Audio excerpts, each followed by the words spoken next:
میرے نبی پاک نے فرمایا 3 کام کرو تمہیں فائدہ ہوگا۔ اور عبدالرحمن ابن عوف فرماتے ہیں میں نے اس کا تجربہ کیا اس حدیث کا، اور آپ فرمایا کرتے مجھے اللہ کی عزت کی قسم جو میرے نبی نے کہا حق اور سچ ہی کہا۔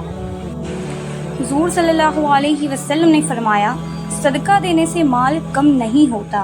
کیا کرنے سے؟ صدقہ کرنے سے مال کم نہیں ہوتا۔ فرماتے ہیں 1000 دے دیا تو کتنا بچا؟ 500۔ کتنا بچا؟ 500 بچا۔ ارے بھائی مت سوچو کتنا بچا کتنا گیا، یہ میرے محبوب نے فرمایا تو اللہ کے راستے میں 1 دے وہ تجھے 700 گنا کر کے عطا فرمائے گا۔ سبحان اللہ۔ کہ صدقہ دینے سے مال کم نہیں ہوتا، اور معذرت کرنے سے عزت میں کمی نہیں آتی۔ کیا کرنے سے؟ معذرت کرنے سے۔ معذرت کرنا یعنی کہ کسی سے آپ کسی چیز کے لیے معافی مانگے، جیسے ہم انگلش میں سوری کہتے ہیں، تو معذرت کرنے سے عزت میں کمی نہیں آتی۔ آپ معافی مانگے تو اس سے آپ کی عزت کم نہیں ہوگی۔ اللہ اکبر۔ میرے نبی کا وعدہ ہے تو اللہ کی رضا کے لیے عاجزی کر، تیرے رب کا وعدہ ہے وہ تجھے عزت عطا فرمائے گا۔ سبحان اللہ۔ جھک جا، اللہ کے یہاں عاجزی اختیار کر، سادگی اختیار کر، ٹھیک ہے؟ حضرت سید فاروق اعظم رضی اللہ تعالیٰ عنہ فرماتے ہیں میں بیٹھا تھا اور ابھی 3 دن ہوئے تھے نبی پاک صلی اللہ علیہ وسلم کے وصال کو۔ وہ بیٹھے ہیں، 2-3 بچیاں آ گئی اور حضرت سید فاروق اعظم رضی اللہ تعالیٰ عنہ کے سامنے بیٹھ کے رونے لگی۔ جناب صدیق اکبر رضی اللہ عنہ نے کہا بچیوں روتی کیوں ہو؟ تو کہنے لگی آپ خلیفہ بن گئے ہیں، جب سے ہمارے ابا کا انتقال ہوا تھا ہمارا ذریعہ یہی تھا کہ ہم نے بکریاں رکھی ہوئی تھی، آپ روز آتے تھے بکریوں کا دودھ دوتے تھے، ہم پی بھی لیتی تھی، بیچ کے گزارا بھی کر لیتی تھی، اب آپ تو خلیفہ بن گئے۔ تو حضرت نے کہا تمہیں پتہ ہے جو خلیفہ ہوتا ہے وہ خادم ہوتا ہے، میں آیا کروں گا۔ حضرت جناب صدیق کے روزانہ اٹھتے اور عصر کے بعد خلیفہ ہونے کے باوجود ان بچیوں کی بکریوں کو پکڑتے، دودھ دھوتے، ان کے گھر میں دیکھ کے آتے۔ حضرت فاروق اعظم جب بھی دیکھتے تو کہتے ابو بکر تو پیچھے آنے والوں کے لیے راستہ بڑا مشکل کر رہا ہے، جگر راہ وفا میں نقش ایسے چھوڑ آیا وہ، جگر راہ وفا میں نقش ایسے چھوڑ آیا وہ، میں جس منزل سے گزرا ہوں وہ اب تک یاد کرتی ہے۔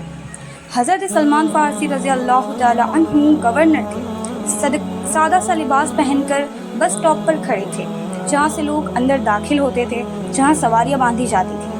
وہاں باہر کھڑے تھے، کوئی مہمان اندر آ گیا کسی کا، اس نے دیکھا سادے سے کپڑے میں ہے، شاید کوئی کولی ہوگا معاذ اللہ۔ کہنے لگا او خادم ادھر آؤ، آپ قریب آئے، کہنے لگا میرا سامان اٹھاؤ۔ جب آپ علم پڑھنے بیٹھے ہو یہ بھی خیال رکھنا تم میں تکبر کا بوٹا نہ لگ جائے، ٹھیک ہے؟ تکبر کبھی بھی ہمیں نہیں آنا چاہیے کہ میرے پاس تو بہت زیادہ علم ہے، میں تو سب جانتا ہوں، میں تو سب جاننے والی ہوں، مجھے تو سب آتا ہے، کوئی مجھے کیا سکھائے گا، میں تو ان سے زیادہ پڑھا ہوں، مجھے تو ان سے زیادہ نالج ہے، ٹھیک ہے؟ ہم کو کبھی بھی علم کا بوٹا نہیں لگنا آنا چاہیے، تکبر کا بوٹا نہیں آنا چاہیے، عاجز اختیار کرنا۔ انہوں نے اس کا سر پر سامان رکھا اور جا رہے ہیں۔ سنو غور کرو، جو آدمی بھی ملتا کہتا گورنر صاحب ہمیں دے دیں ہمیں دے دیں۔ مہمان پریشان ہو گیا، کہنے لگا حضور آپ گورنر ہیں؟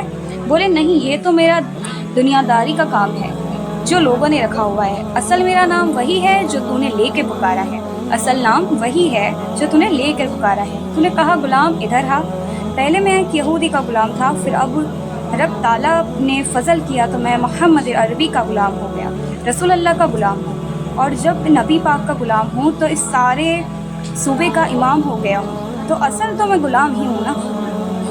دوسرا میرے نبی پاک نے فرمایا عاجزی سے بھی عزت ملتی ہے، تکبر سے نہیں ملتی۔ شیر کا کیا ہوتا ہے؟ عزت ہوتی ہے یا خوف ہوتا ہے؟ آپ بتائیے، شیر کا کیا ہوتا ہے؟ عزت ہوتی ہے یا خوف ہوتا ہے؟ بتاؤ کیا ہوتا ہے؟ خوف ہوتا ہے نا۔ اس کی عزت کب سے ہونے لگی؟ اس کا خوف ہوتا ہے۔ تو جو آدمی ڈنڈے کے زور پر وہ لوگوں سے عزت کرا رہا ہے تو بھائی یہ تیری عزت نہیں خوف ہے، کہ عزت تو عاجزی میں ہے۔ اور آگے نبی پاک نے فرمایا عزت معاف کرنے میں ہے، عزت معاف کرنے میں ہے، بدلہ لینے میں عزت نہیں ہے۔ کسی کے ایک تھپڑ کے بدلے 2 مار دیے یہ عزت نہیں ہے، بلکہ حضرت موسیٰ علیہ السلام نے عرض کیا یا اللہ ساری دنیا کہتی ہے ہم عزت والے ہیں ہم عزت والے ہیں، اے اللہ تو بتا تیرے بندوں میں عزت والا کون ہے؟